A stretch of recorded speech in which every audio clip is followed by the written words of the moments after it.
Everyone, Karen the Warp Spinster here. Thank you for joining me on my channel today. Welcome.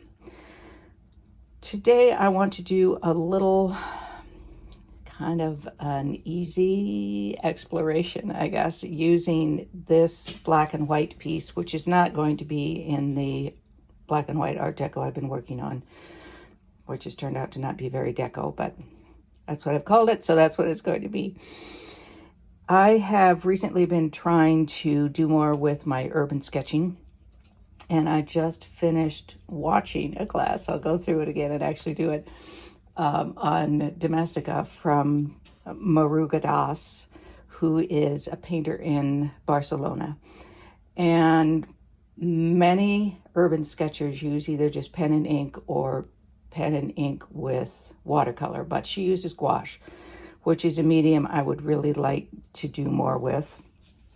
I just love the quality of gouache. It's a flatter kind of, more opaque kind of thing, although you can treat it like watercolor. Anyway, so one of the things, the final project that she worked on, the painting that she did at the end, used a color palette that I just love. I love all of her work and her color palette. But this particular, I'll post a photo here. The final project in the class does not seem to be on her Instagram, so I don't want to post it here because it is a class product. But this particular sketch that I'm showing you here has much the same palette, just in different proportions of the colors. And I thought, you know, that's just not a palette I'm used to working with. I wouldn't have thought of that. And then I realized that I actually am doing an improv quilt from a class I took from Sheila Frampton Cooper years ago now. A little bit different. These colors are a little softer than I was working with there, but basically it's the same palette. And I want to try this with just putting splices in that have bits of these colors in it. So it'll be a confetti splicing kind of thing with white as the background. And I think that having this in the background will be just a little bit of added interest to it. We'll see. And then I may also do some pieces that just have larger squares. So I'll splice in like a black strip that has a larger square or square-ish piece of one of these colors. So there are a couple of ways I could approach this. First of all, I could cut this up first. I could also press it first. That's a whole lot of black there too. It's going to throw the camera off.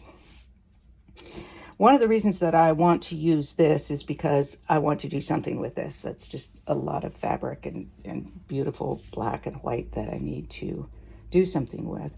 But also because these are very common as background colors in my quilts, and I want to see how these fabrics interact with black and white. And there may be some gray in here too as well, because I use that a lot. I tend to go with the cooler colors. Some people like the warmer colors, the tans and whatnot, but I really like these cooler colors myself. So I could cut these into smaller pieces. I could just take off this strip back here, but I think that might serve my purposes. I can always take it out later. I can do them this direction, or I can do the splicing this direction. And I think I'm going to go this direction. I can avoid this part for now and see whether or not I even want to use it in the end. I may just unsew that and save that strip for another quilt. So I could start out and I could make kind of random splices. They're not going to be straight or parallel to the edges. I think I'm going to have them skewing, maybe a little bit of curving going on. We'll see. And I could certainly do that, and that would be very improv. Or I could make strips that I like and lay them out and see how they're going to look before I split the quilt. And I think I'm going to do that just because I'm not feeling in a particularly try and see what happens kind of mood today, which is unusual for me, but there we have it. So I am going to start out doing some, another way I could approach it actually is to just do a strip set. So I could do these strips just between white strips and have a long strip set of that, and then just splice it so that I have the same splice strip. And then I could just stagger it, turn it upside down, whatever. But I think I want them to be different. So that's a kind of shortcut that I just decided not to use for this one. So I encourage you to kind of think about what you would do if you were going to splice something in here. Which direction would you do this? Would you maybe cut this into two and then put it differently? That may happen later once I do some splicing. I may decide to cut it and rotate things. I just don't know. But I do know that I want to splice in some of these colors and see how they're all going to interact, how well they're going to play with the black and the white and maybe some grays. So the first thing I'm going to do is just put together some stripes to lay out here and see what we think. And I may decide, this idea is just awful, not going to do it. But then I'll know. This has been in my head for a few days, so let's see what happens. I'm going to start with this white strip because I had it in the stash, and also because I don't know how wide I'm ultimately going to want the strips. Not this wide, for sure. But if I do splicing across here, for example, then I may be able to get 2-3 strips out of it. But it also would allow me to do a curved strip, which I think I would like to do. And it's not such a curve that it's going to be as noticeable that the strips are not following the curve. So we'll see. I may change my mind about it, but I'm going to start here, add in some strips at an odd number of strips, various colors, and at sort of random distances from each other. I have 5 splices in this piece that I'm going to splice into the other piece, straightened out one edge. This one I'm going to leave in that curve.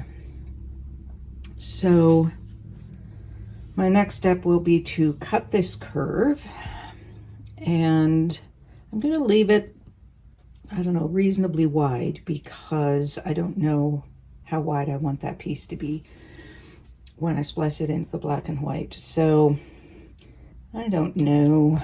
I think 1 inch probably isn't enough because that will turn into 1/2 inch. I maybe will do 1 1/4 about, and I'll see how that works then. I may narrow it down a bit. I don't think I want it any wider. And then I'll see what I have left of this piece that I can cut straight pieces. I may be able to get a couple of really narrow strips out of this, and they are the same. 2 are the same, which doesn't bother me. They won't be right next to each other, and I can always flip them around too. So I'll go ahead and cut this curve and see what we have left here. Now that I've cut this curve, of course, that reveals another really nice curve. I hate to pass up a curve that already exists.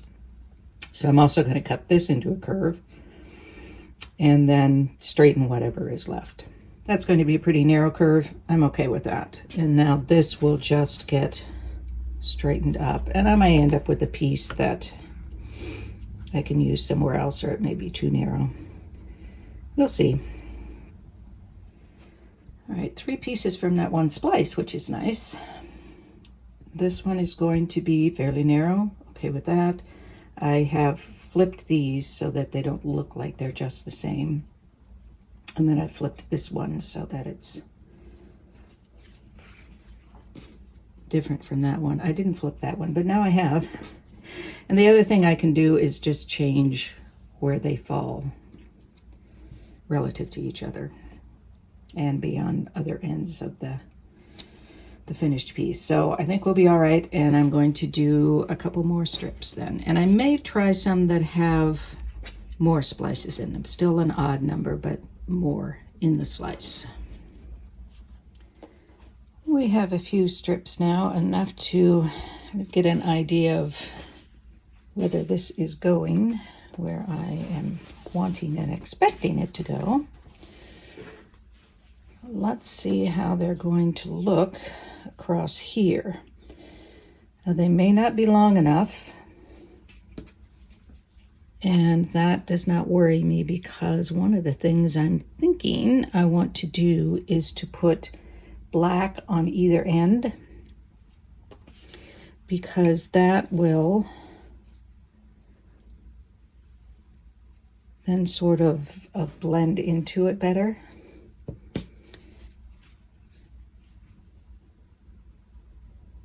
An awful lot of blues on the end, don't we? Let's see. There will be more strips, and these are going to be more narrow, of course, than you're seeing here. And we'll pretend that we have black on the ends of these. Well, this is kind of interesting that these have angled edges down there. That might be kind of fun too. I do like how they are crossing these white triangles. So I think that will be fun. I don't want these spaced that evenly. It's a little difficult to tell when they aren't as narrow as they're going to end up being. Now, the other thing I can do when these are spliced in is to sort of, I can cut and turn these. I can just slice in the middle and rearrange the strips.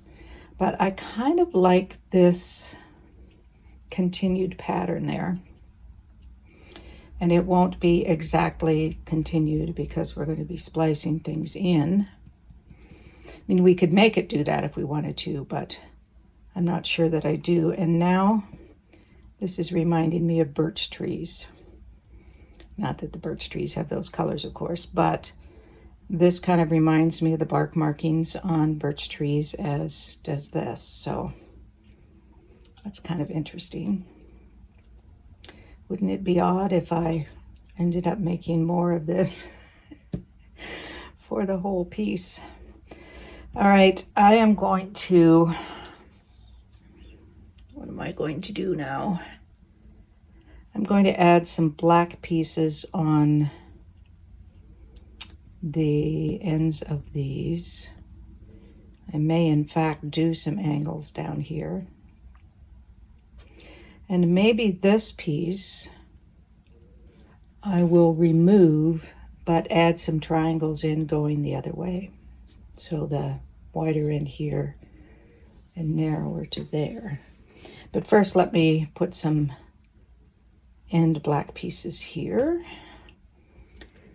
I don't know if I don't mind that overlapping there, I guess, because they're going to overlap in different places anyway.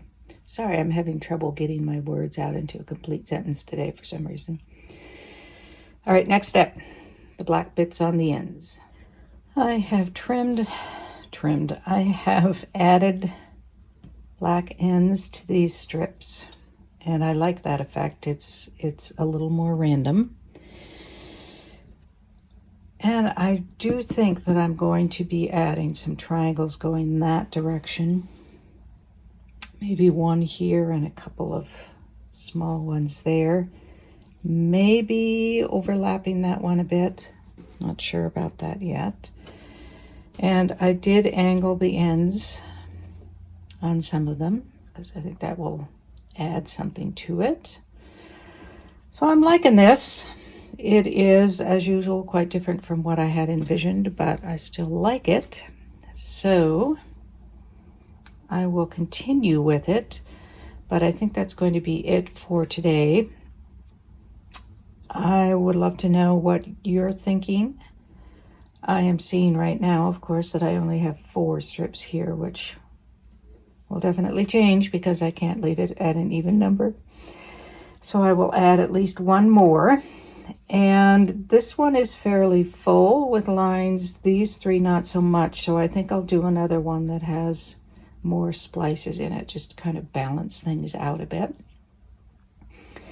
And then, of course, I'll probably add a couple over here once I get that added in, the white triangles added in there. So that will be hopefully 7. Time will tell. I may end up adding a little black bit over here too. We'll just have to see how any of this goes. So let me know what you're thinking, and I hope to see you next week when we continue with this. In the meantime, be well, be safe, be happy, be quilting. Peace out.